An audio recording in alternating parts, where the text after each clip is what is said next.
Okay, we'll call to order the Stevensville Town Council meeting. Today is Thursday, July 22nd, 2021. Ms. Bertha, would you please call the roll? Councilmember Allen. Here. Councilmember Devlin. Here. And Councilmember Ludington. Here. Mayor Dewey. Here. If you please rise and join me in the Pledge of Allegiance. I pledge allegiance to the flag of the United States of America and to the republic for which it stands, one nation, under God, indivisible, with liberty and justice for all.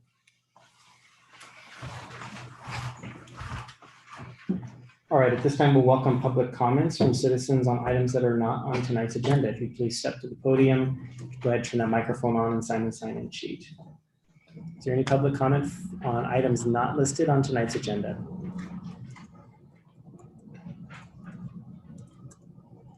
My name is Pat Groniger. I live at 518 East 3rd Street.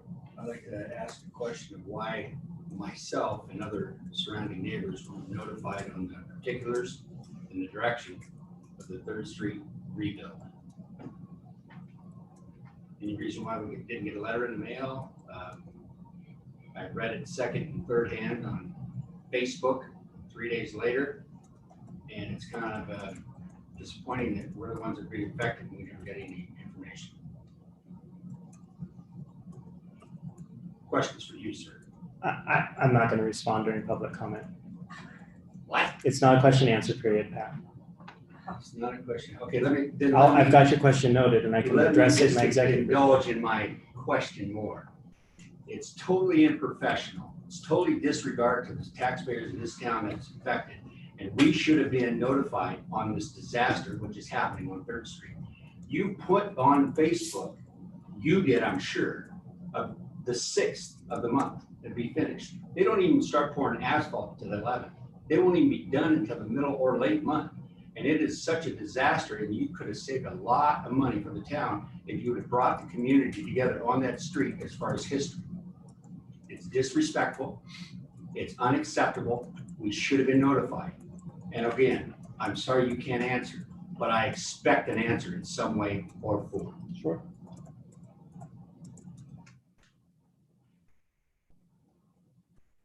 Any further public comment?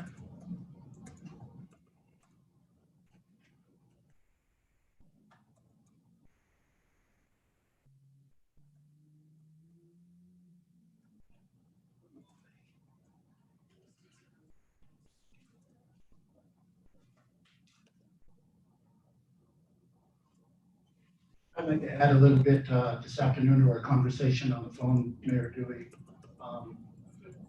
Could you state your name and address for the record? Yes, Bob Michelson, 222 Turner Street. The town of Stevensville has a long storied and history past. Goes well beyond Mayor Dewey, goes well beyond my tenure, goes probably beyond Mr. Ludington here.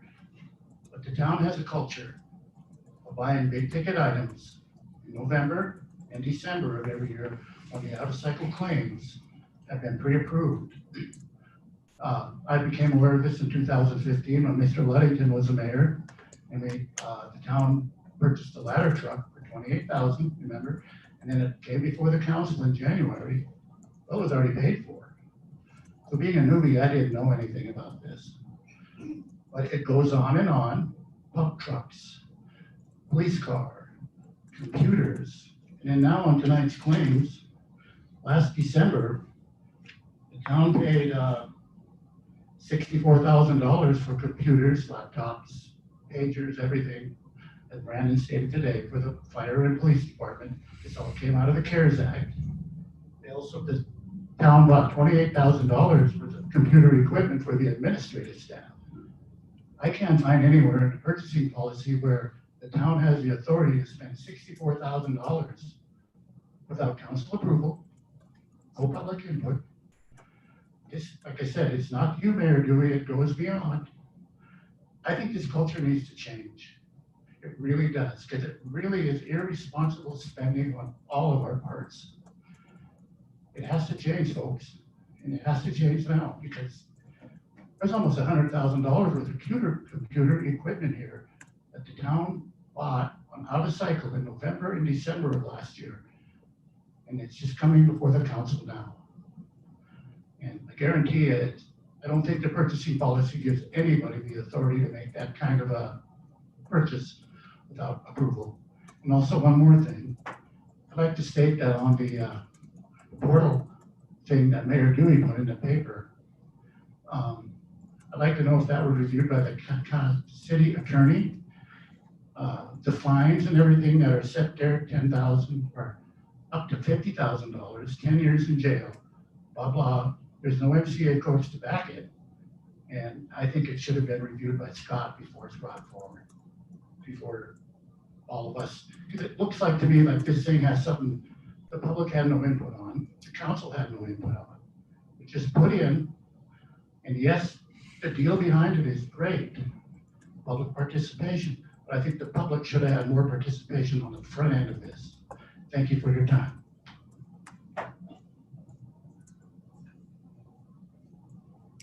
Okay, would anyone else like to speak under public comment on items not on tonight's agenda? Okay, we'll move on then to approval of minutes. Council has before them April 22nd, 2021 regular meeting minutes. I'll make a motion to approve minutes. Is there a second? I'll second. Okay, it's been moved by Ms. Devlin and seconded by Ms. Allen to approve the meeting minutes. Council discussion? Or any questions? Public comment on the minutes? Okay, hearing none, we'll go ahead and call for the vote. Ms. Bertha? Councilmember Allen. Aye. Councilmember Devlin. Aye. And Councilmember Ludington. Okay, that motion passes unanimously.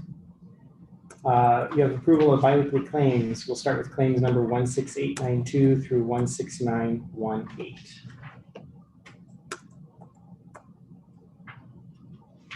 I'll make a motion to approve those claims as presented. Is there a second? I'll second. Okay, it's been moved by Mr. Ludington, seconded by Ms. Devlin to approve claims 16892 through 16918 as presented. Council discussion. 16903 MMIA. I'm asking if that is an annual premium for insurance. Yes. $25,684.50 is the annual premium for For the town. for the Property and liability. correct. Any further council questions? Is there any public comment on the claims? If you have comment, you can step to the podium.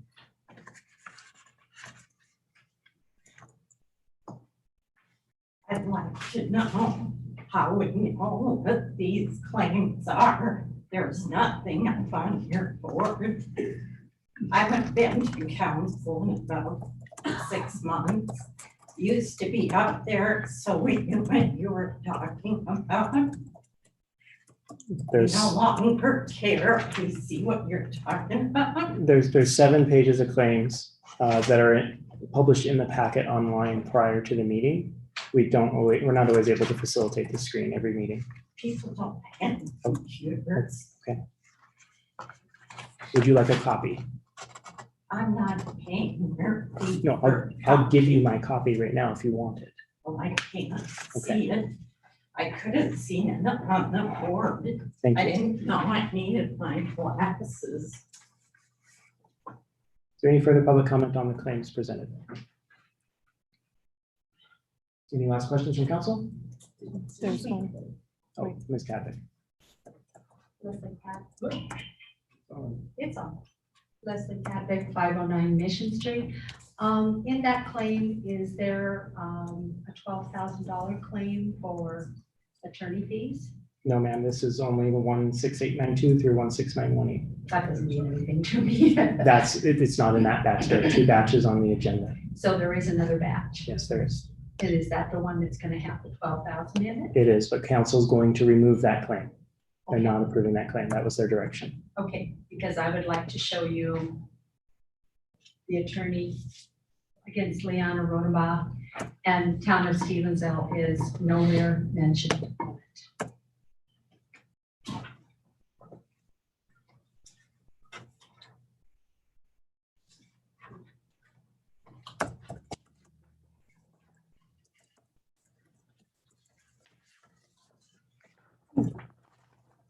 Did you get 2? Give you 1. Thank you. Thank you. I have that. Oh, perfect. Thank you. Okay, with that, we'll call, if there's no further public comment on the claims being presented, we'll call for the vote. Ms. Berthoud? Councilmember Allen. Aye. Councilmember Devlin. Aye. And Councilmember Ludington. Aye. Okay, the next batch of claims you have before you is 16426 through 16456. At the last meeting, council gave direction that you wanted to wait until after an investigation was done to consider claim 16437. So with that, I'd entertain a motion from council to approve 16426 through 16456, omitting 16437. So moved. Is there a second? I'll second. Okay, it's been moved by Mr. Ludington, second by Ms.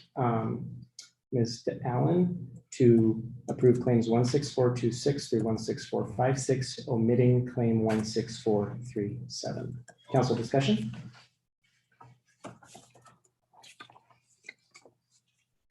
I would like to talk about claims 16452 and claim 16454. They're the public safety computers and the new administration computers.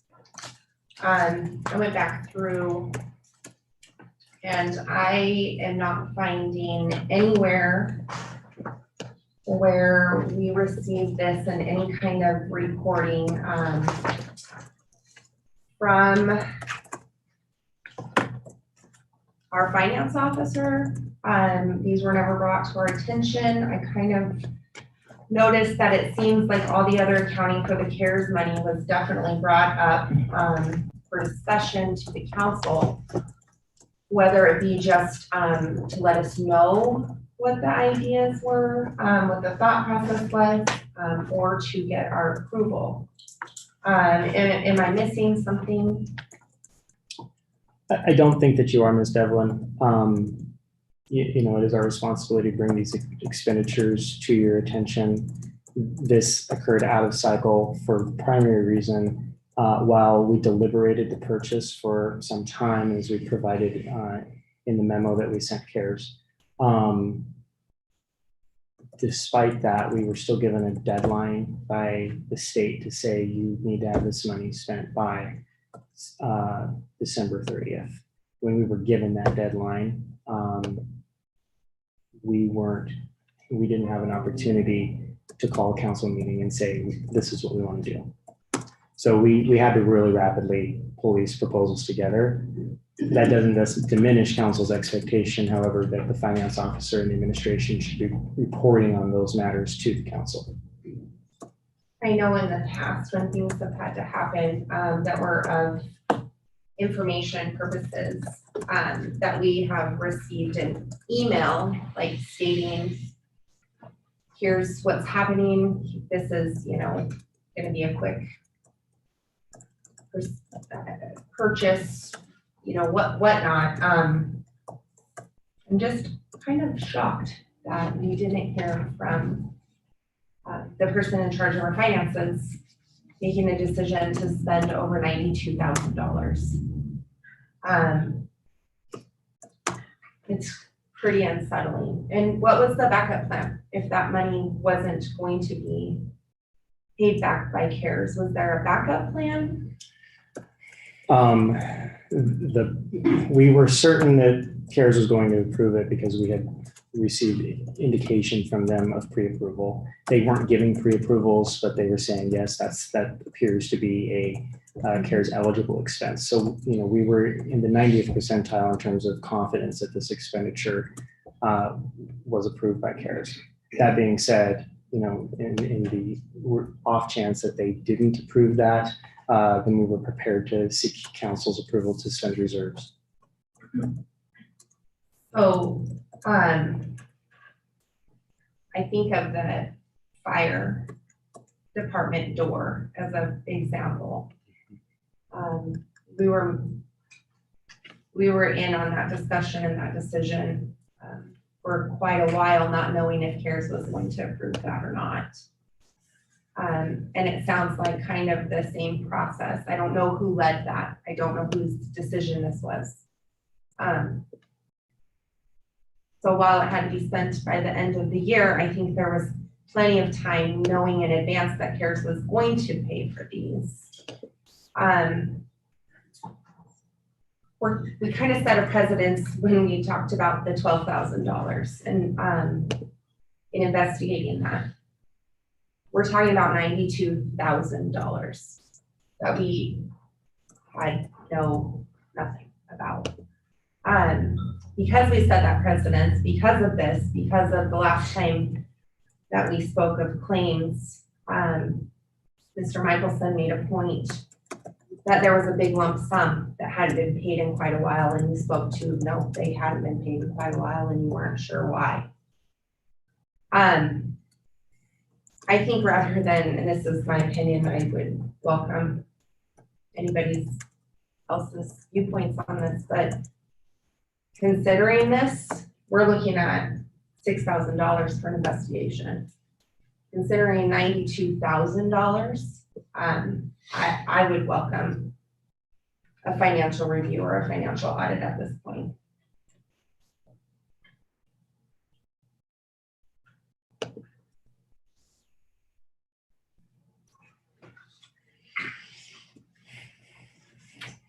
Any further council discussion? Yeah, all I will say is that I will never again approve paying claims on cycle. I too looked at this and was somewhat surprised that there was this kind of claims that were being done on a cycle.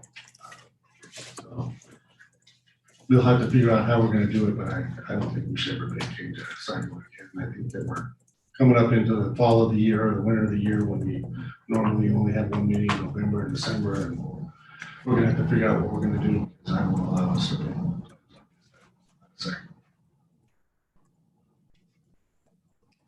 Any further council discussion? I think I support that idea. Mr. Michelson spoke about being the new person, and I sit here being the new person. I sat here and combed through these, wondering why I'm approving something for this billing cycle that will be paid tomorrow, and why I'm approving something from November. So I agree. I think that our tactics must change. My goal, and I think everybody's goal, is transparency. And this doesn't feel transparent when we're paying something in November today. So I agree with both my fellow council members. Okay, is there any further council discussion for public comment? Okay, we'll go ahead and open the floor for public comment on the claims council is considering. I must honestly say I'm very, very proud of you three for standing up and showing that the fact is you want to be responsible. I don't know you two ladies personally. I do know Mr. Ludington. But thank you very, very much for being aware that there's been things in this community paid for unauthorized by the council, and the mayor's cut the check. I don't know if it's a financial officer or not, because the fact is there's been such a fog put forth on this community as far as who is in charge and who should be in charge. You don't know me, but I used to be the mayor at one point. Used to be on the council as another. And I understand and respect the system very, very much. You turn the head. The council turns the head. They approve on the decisions, they approve on the monies, they approve on the checks. If you say, okay, he's allowed. You say no, he's not. You don't say nothing, he's guilty of falsifying checks or written of unknown amounts. You just explained an amount that just really tugs on a few heads and tugs on a few hearts. The 12,000, we know he's guilty of that. The other money, in my opinion, the other money, we don't know what he's wrote illegally, improperly, and unethically. Thank you very much for now starting to be the watchdog of his failure, and we need to get even deeper. I think you're three going to be very, very scared on the individual avenues and the individual pricing and the individual cost and the individual checks he's wrote. It's astounding. And I agree, me mentioned 3rd Street. That's where I'm limited. The bid was let out for 200,000.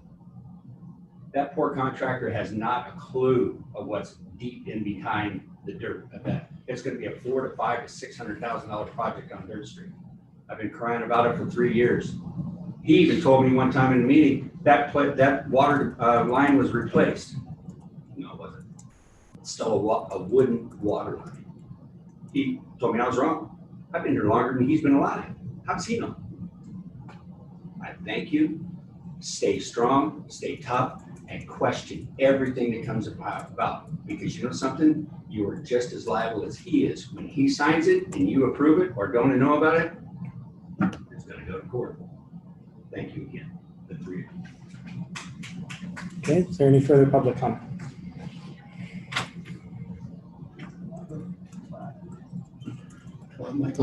Bob Michelson, 222 Turner Street. I still have to question the First Call Computer Solutions. We're paying $2,100 a month for monthly fees. And I see where we're paid $2,100 for another monthly fee. These are, of course, the past ones, but we paid $74.29 for computer repair, $444 for tier 1 tech support, $361 for server issues. Of course, we know about the $28,000. So we're getting all this service for $2,100 a month, but yet every time they come down and look at something, we're getting billed big time, folks. I think you seriously need to start looking at that cost too down the road, because I think we're getting billed. Thank you.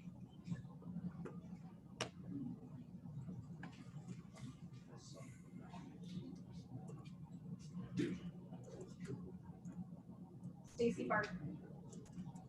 Barker, 104 Winslet Ave. I sat up there just like you guys are doing right now. As a council president, we had the president and the mayor verify our funds. There was 2 people. Who's verifying that now?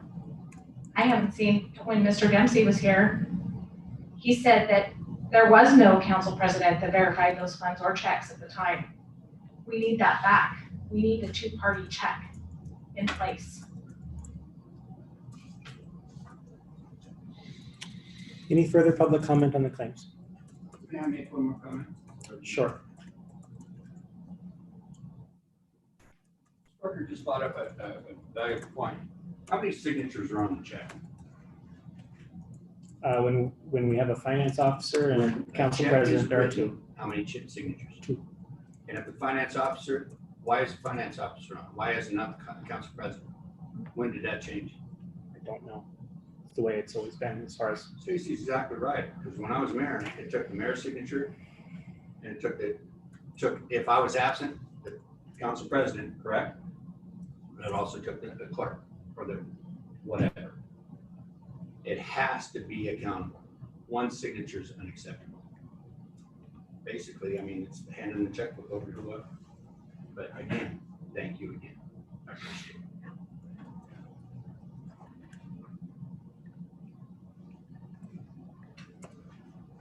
Jane Schutz, 103 Winslet.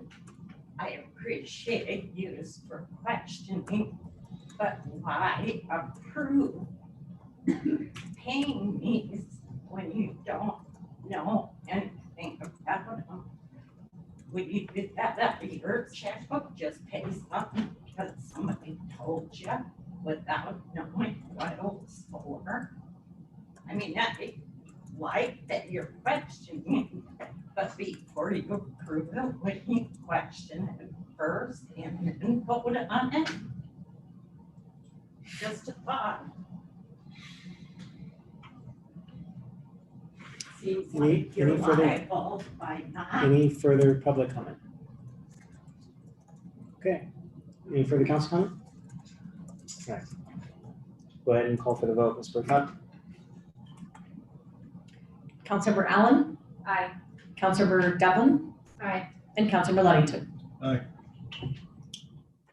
All right, council doesn't have any administrative reports to consider this evening. Those are on your first meeting agenda, or guests, correspondence, or hearings. We'll jump into unfinished business.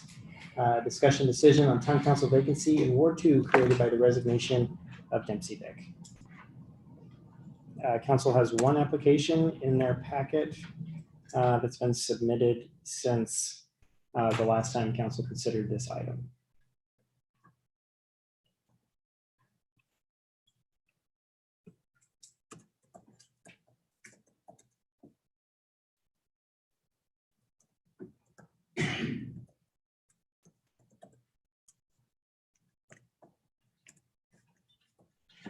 I'll make a motion to appoint Karen Wandler to fill the vacancy by the resignation of Dempsey Vick. Is there a second? I will second. Okay, it's been moved by Mr. Ludington and seconded by Ms. Allen to appoint Karen Wandler to the town council vacancy created by the resignation of Dempsey Vick. Council discussion. Should we interview her first? Yeah. If you'd like to, you're welcome to ask. Okay, she's here. Ms. Wander, would you like to come forward and answer any questions the council has? Is that appropriate for the council?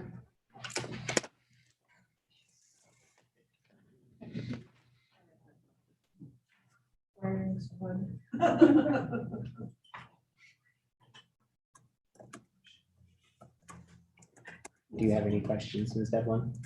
What is your understanding of the role of the town council and individual members? Basically what they've talked about tonight. Multi-year. Oh. Basically what they've talked about tonight. And I think that we need to get reorganized and do things the way records say we should. Have more signatures, have more participation by the council.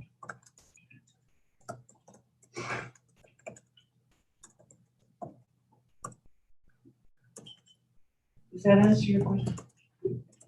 I guess the reason I wasn't as concerned with interviewing is because I got what I needed from your application, but I guess because some people aren't looking at the agenda packet, I would like to know, what do you hope to accomplish in your time as a council member? I'd like to see a little more stability within the community, everybody listening more to both sides and understanding what everybody's trying to say rather than playing Red Rover like grade school kids. I've heard a lot of times that I'm on the other side. Well, I'm not on any side, I'm on the town side. And I'm interested in getting things going in the right direction and everybody working together rather than against each other.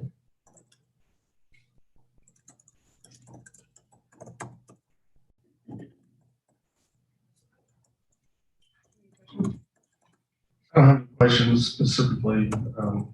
I did talk to a couple of the references that you gave.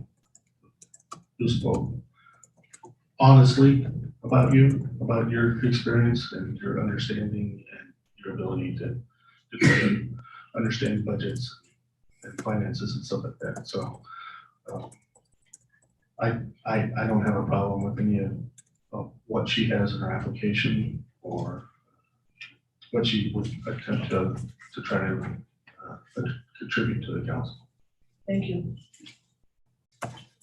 If you're appointed, how will you solicit input from the citizens of your ward? Pretty much like I have been before, listen to what people say, and I've come to the city council and as to the city officers and talk to them about concerns. I think the biggest thing is to listen to what people say. I think one thing that's really important that brought up earlier is that yesterday is gone. We've got to build today and tomorrow. That's our problem. We keep looking back. One citizen came to me and was concerned about something that happened in 2017. And we got to do something about the mayor. I said, when did he take office? Oh, well, he took it in 18. Well, all the prior mayors, and I've lived in this community since I was born, all the mayors have made mistakes. But we go on from today. We realize the mistakes we've made and we deal with each other and quit throwing stones.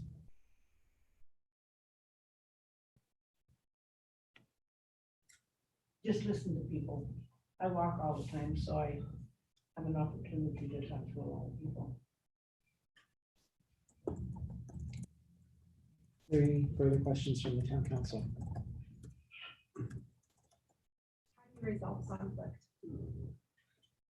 Communicate. We need to communicate with each other and talk individually. I think that's one of the problems. People and don't repeat things that you know that you don't know are true.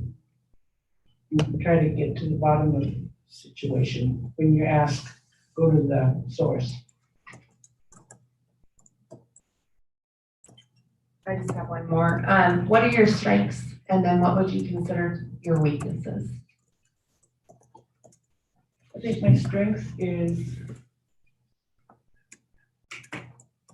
controlling my temper. And I think listening to people.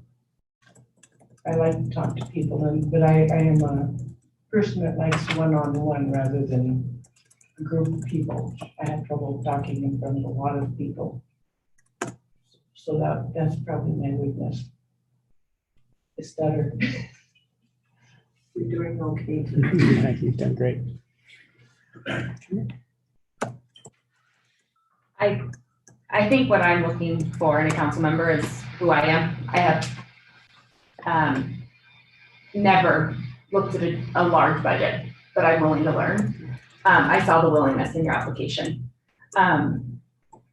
The ability to learn and the ability to be an upstanding citizen. It's not easy to sit up here. I agree, my weakness is public speaking. It's really nerve-wracking. That is the only benefit I get from sitting up here, other than the fact that I really care about my town and I want it to survive and be a place that I want to leave. So I thank you for applying. Those are the things that I'm looking for, and I see that in your application. So thank you for caring and being willing. Thank you. Okay, anything further from council on Ms. Wander? Ms. Wander, if you'd like to take a seat, we'll go ahead and call for public comment. Thank you for your time. Is there any public comment on the appointment of Ms. Wandler to the vacancy created by the resignation of Mr. Vick?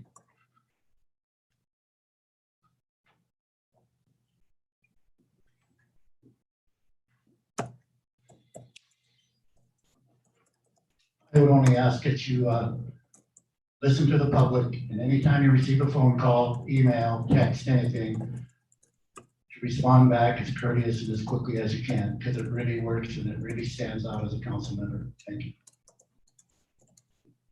you. Any further public comment? Okay, hearing none, we'll go ahead and call for the vote. Ms. Berthoud. Councilmember Allen. Aye. Councilmember Devlin. Aye.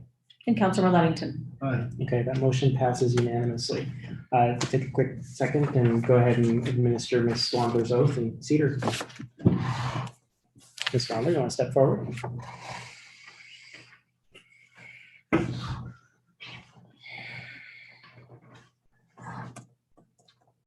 You kind of raise your right hand and repeat after me. I, Karen Wandler, I, Karen Wanda, do solemnly swear do solemnly swear that I will support, protect, and defend that I will support, protect protect, and defend the Constitution of the United States the Constitution of the United States and the Constitution of the State of Montana, and the Constitution of the State of Montana, and that I will discharge the duties and I will discharge the duties of council member of council member of the town of Stevensville of the town of Stevensville with fidelity, so help me God. with fidelity, so help me God.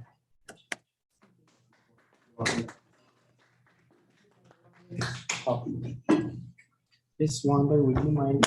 There's a blue pen right here. Yes. It's-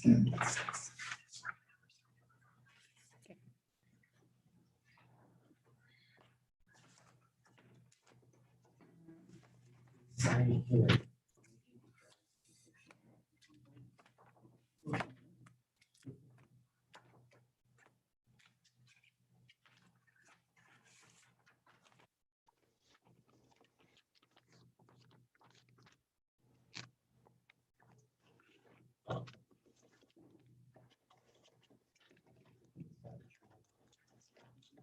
That's the only thing in your orientation you have to know.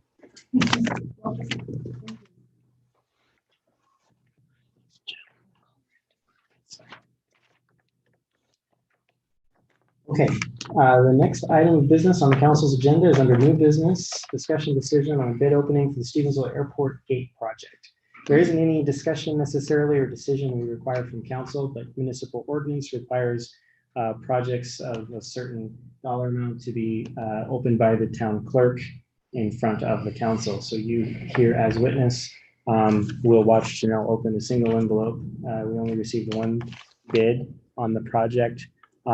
She'll open that and announce who the bid is from, the dollar amount, and then we'll give it to Tyler for tabulation. Any questions on that process? Okay. Let her rip, Janelle.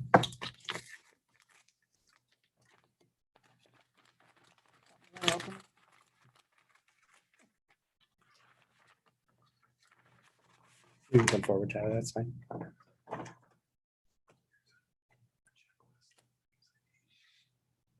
You want to walk her through it? Okay. So completed bid tomorrow. He's completed there. Yes. Bid bond with amount written proposal page. Oh, wait, there's the bid. Big bond. EEO certification. It's not in that. It's in there.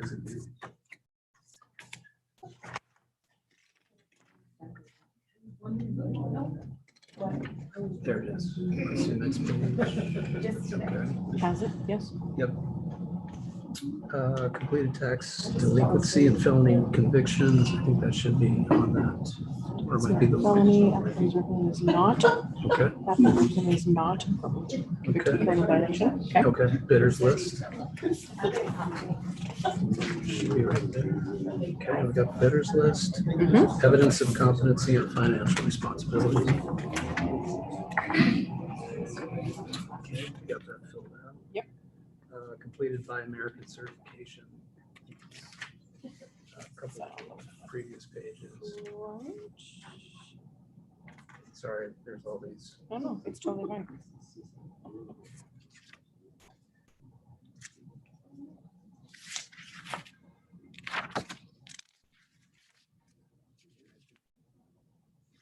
Double check it wasn't in this one.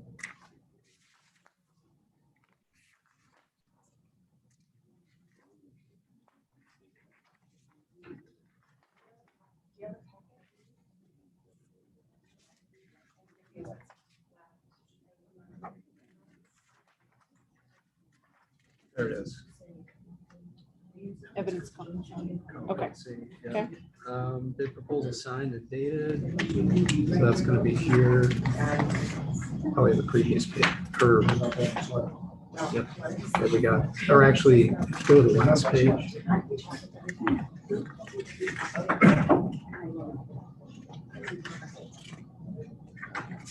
Okay, so they got it signed, dated. Yep. Contractor's registration number right there. 902. And we've had 4 addendums and there's 4, so they are responsive. They're responsive. Okay, can you tell me who it is and how much money it's for? Okay. It is from Pavlik Electric Company, Inc., PO Box 17107, Missoula, 59808.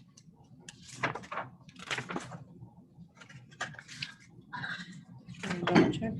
Total schedule amount is $117,200. Okay, Mr. Reed and Ms. Berthoud have worked together and have determined that the bidder is responsive. They have all the required documents in their bid. So we'll go ahead and throw together a contract for that project, and you'll consider that at your most subsequent meeting. So that's where we head from there. We'll move on to the next item of business then, and that is new business item B, discussion decision, special event and alcohol use permit for the Stevensville Creamery picnic. Ms. Howell with the Civic Club is here to answer any questions that the council might have regarding Creamery Picnic, the 108th annual.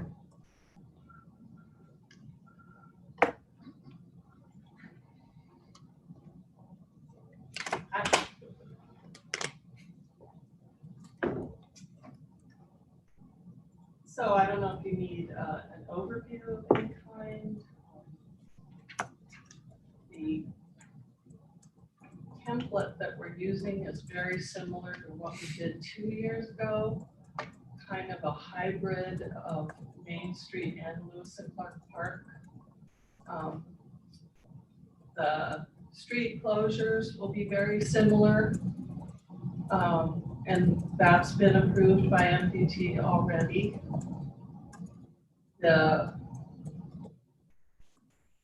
couple of things I guess I would like to talk about are alcohol use on Main Street, because 2 years ago, that's what we did. We had a closed off area where we had music and we allowed people to have their open containers in that contained space. It's very similar to what we do at Western Days. We're hiring the same security group that we use at Western Heritage Days, and they will work that area as well as the park. In the park, it'll be the same as it was, with the open container on the south half of the park, with that little paved road that goes out to the plant as the cutoff. So that'll be fenced with caution tape and candles and signage. The configuration is slightly different at the park, as you can see in the packet. We looked at what happened 2 years ago and we tried to improve on that a little bit, bring everything in a little bit closer so that people don't have to walk so far in the park to get to the things they want to do. But in general, it's very similar.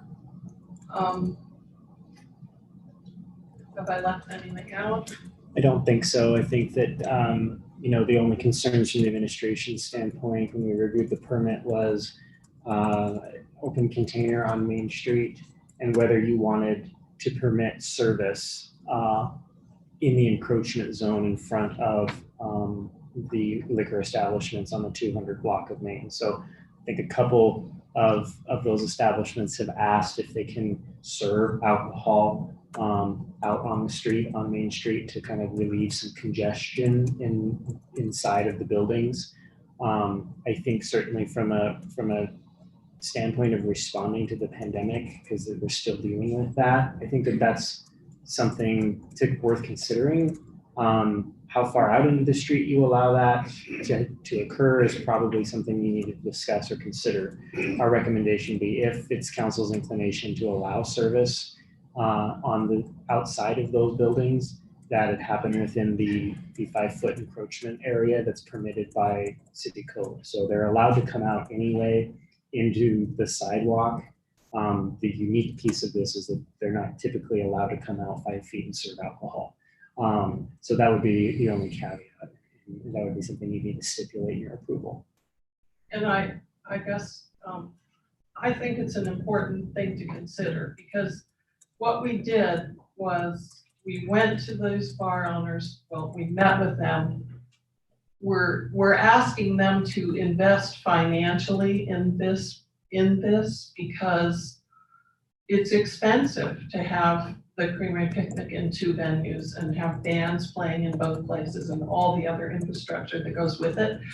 But they're really, you know, they've been wanting this activity on Main Street for a long time because they need, you know, they need that economic boost. It's important to them. So they're gonna pay in, and in exchange for that, we'd like to allow them that little space in front because, as the mayor says, it would really help with the congestion. It's not a good situation when people are packed in there like sardines, trying to, you know, in line to get their drinks.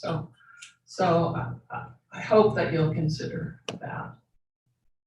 So I guess I'm trying to picture this. So we want to discuss the bars being out on the sidewalk. Are we also discussing, and could council decide that we want like 50 square feet around that? Or So they. can we not monitor people leaving? Is that? No, we do monitor that, and the closure that we're asking for this year is the block of Main from 2nd to 3rd. That entire space, we're asking you to allow open container in that space.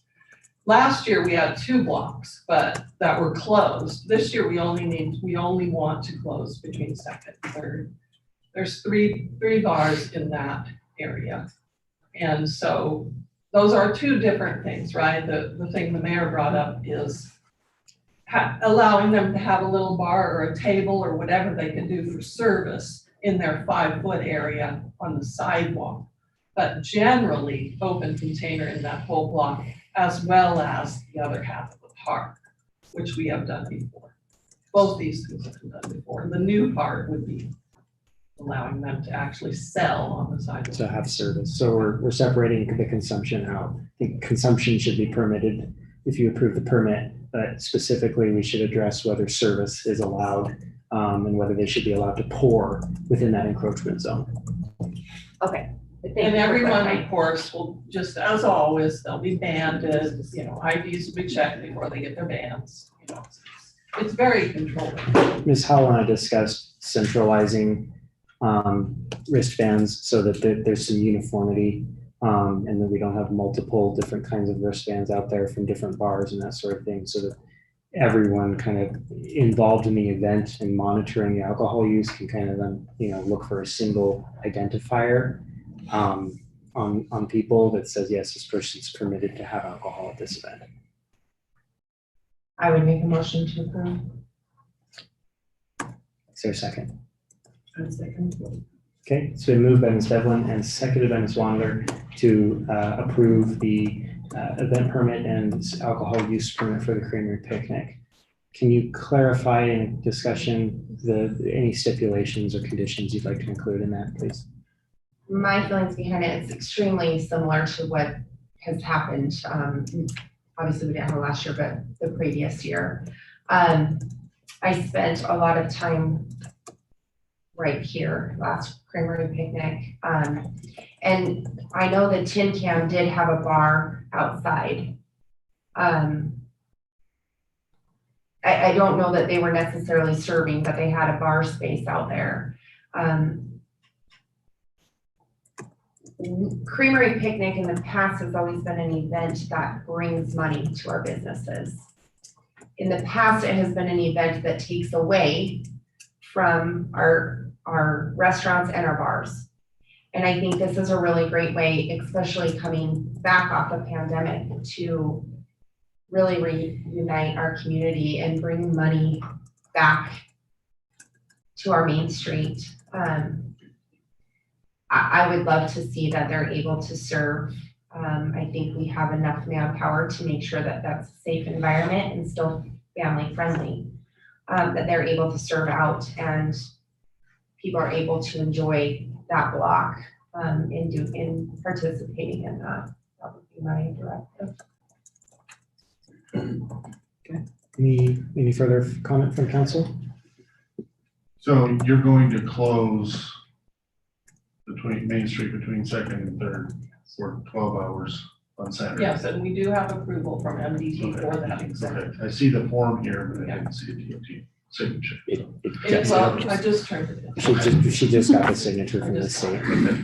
So that's you're gonna close that whole area and try to, And reroute traffic.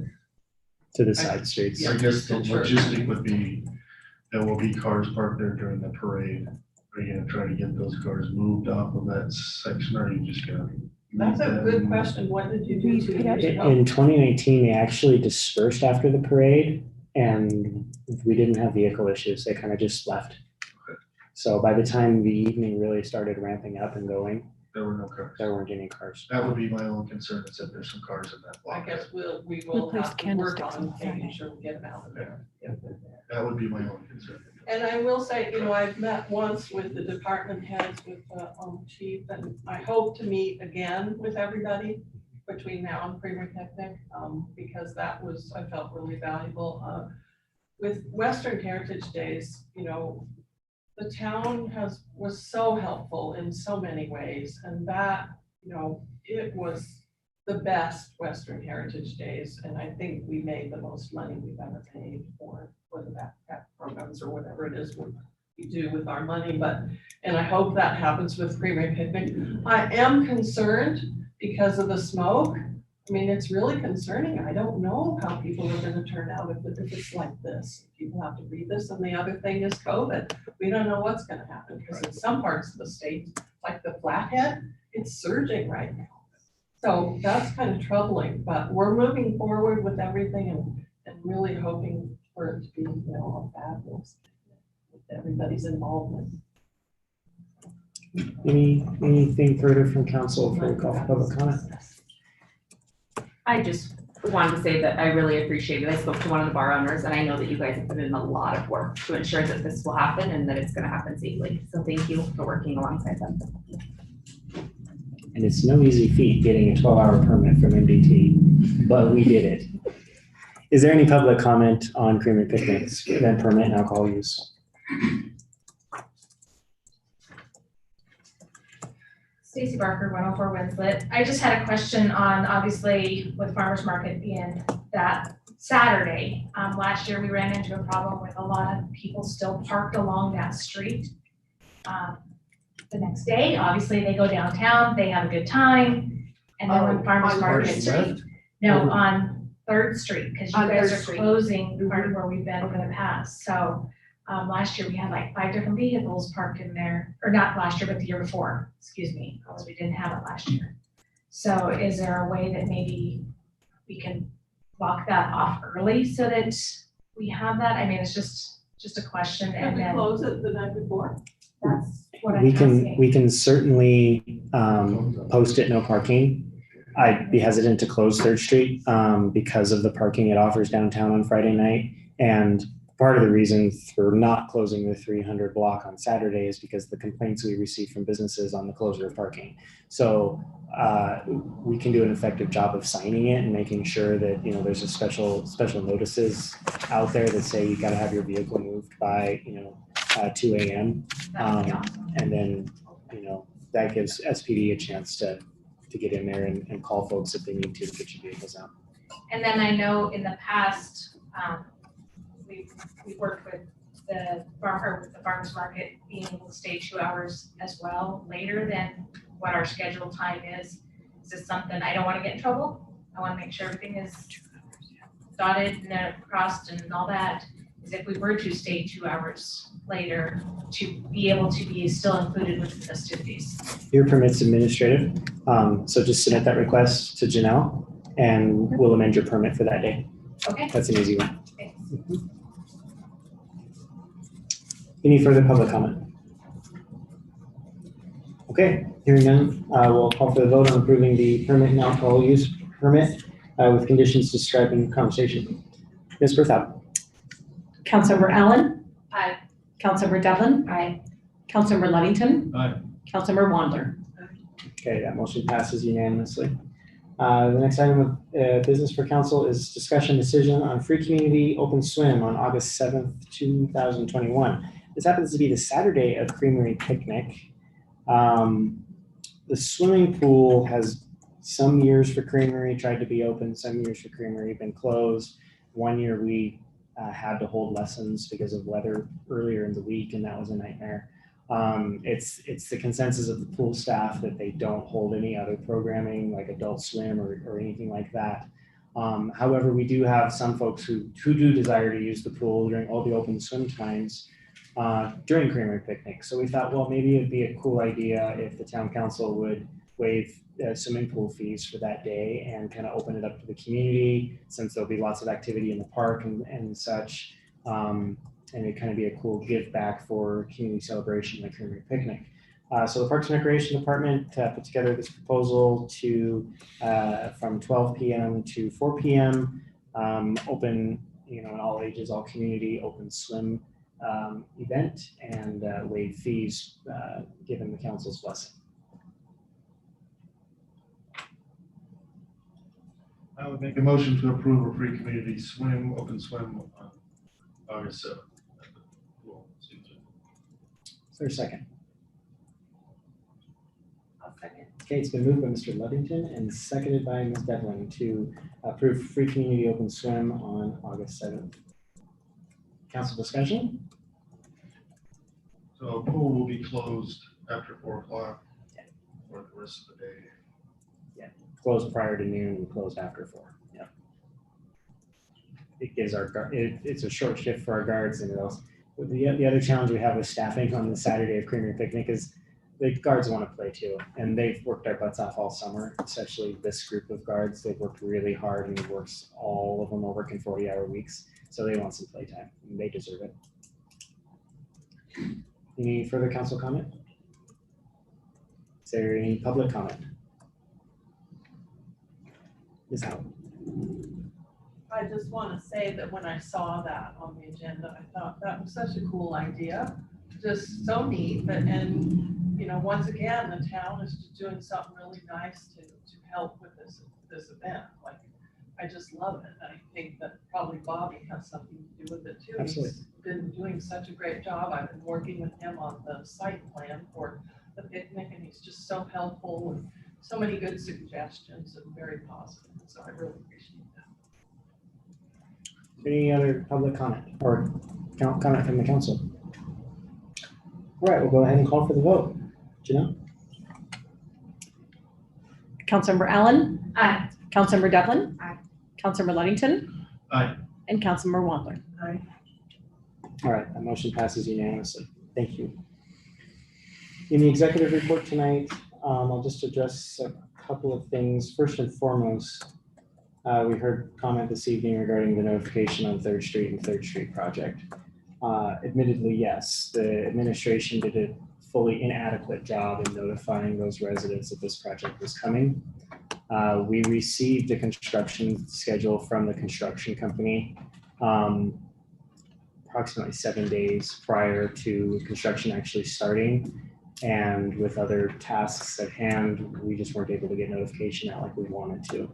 One thing I'll clarify, however, is the August 6th date is when they will be finished with replacing the water and sewer services that run under the pavement.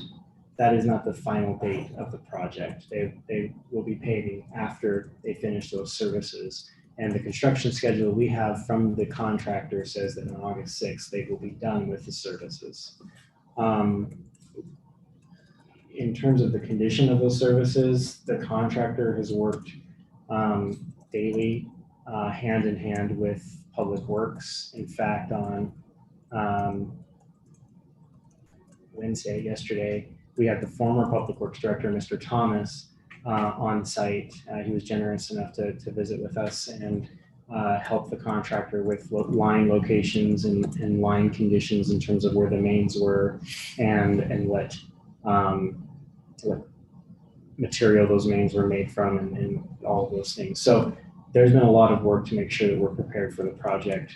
And it's partly the reason why we weren't able to get notification now is because we were so busy making sure we were ready and it went as smoothly as possible. And of course, we have hit some snags where the contractor expected water mains to be deeper than they were. And so, of course, we had a break and we had to turn off more water than we wanted to for a brief period of time. But, the day before we we started replacing services, we robocalled the residents that were going to be affected by those service replacements. Most of those residents we were able to contact. Our robocall system tells us who picked up and who got a recording. Some folks have expired phone numbers. We have a lot of 777 phone numbers in our water billing system that don't work anymore.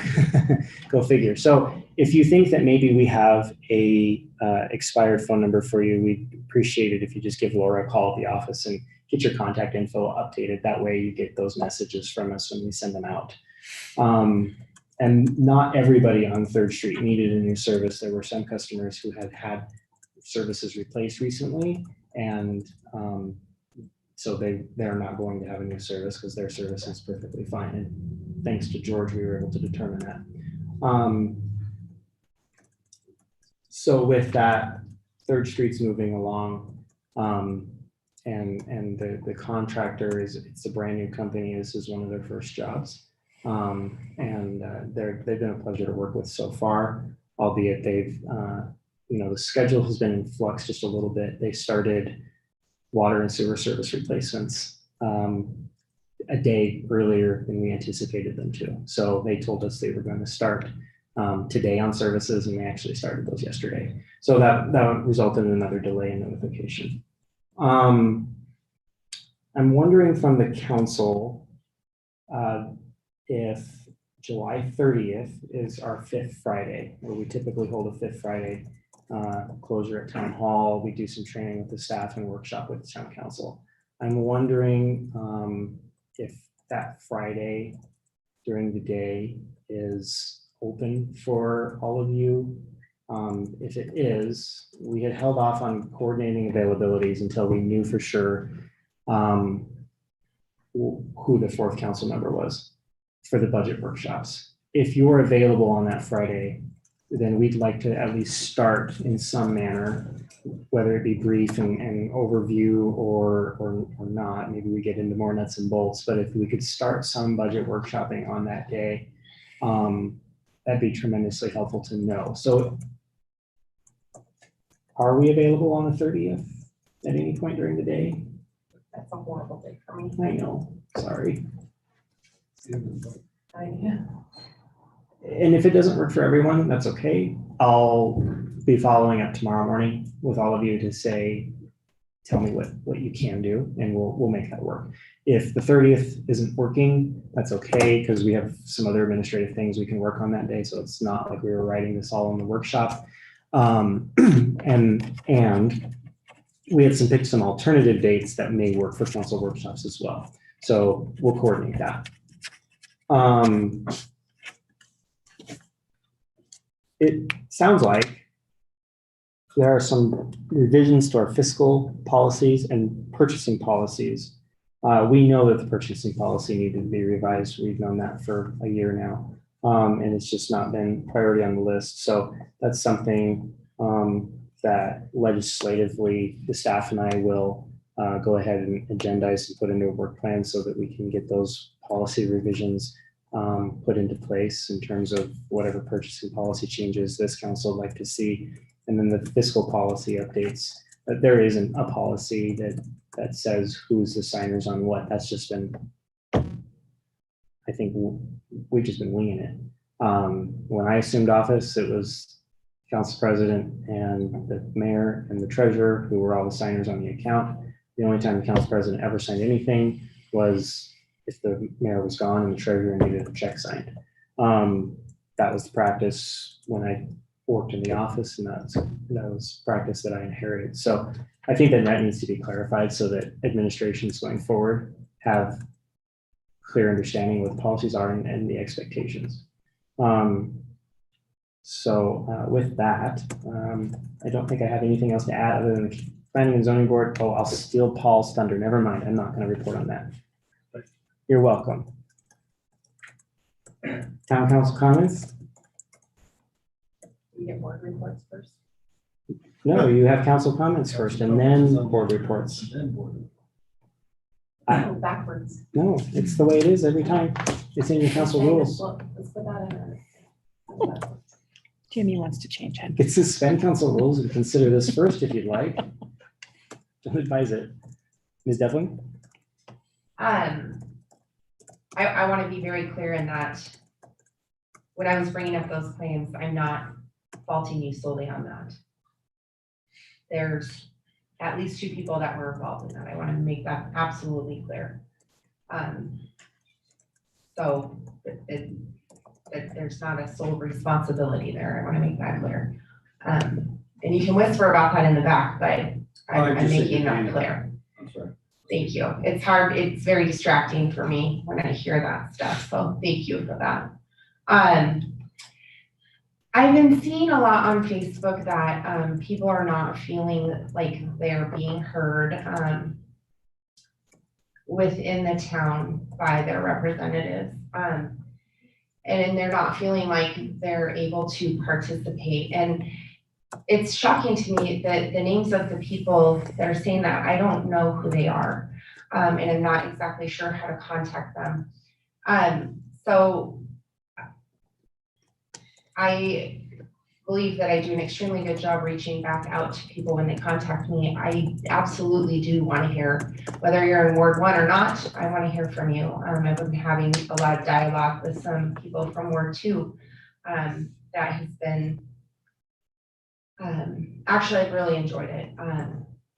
Brings a different dynamic to the table. But the point of what I'm saying is I do want to hear from everyone. Also, there are ways that you can participate with the activities in the town, whether it be the events that happen or whether it's boards that the town of Stevensville has. There's ways for you to be involved and there's ways for you to get your voice heard, and I would encourage everybody to participate in that, whether it's being on these boards or going to the boards or being here or being on Facebook. Your voice really does matter and your participation really matters. So just let's join the town and have your voice be heard. Also, we need volunteers for Creamery Picnic. Further council comments? Board reports? Mr. Ludington. Next Wednesday here at the library in this community room at 6:30, there is an opportunity for the public to engage with the Planning and Zoning Board about subdivision regulations.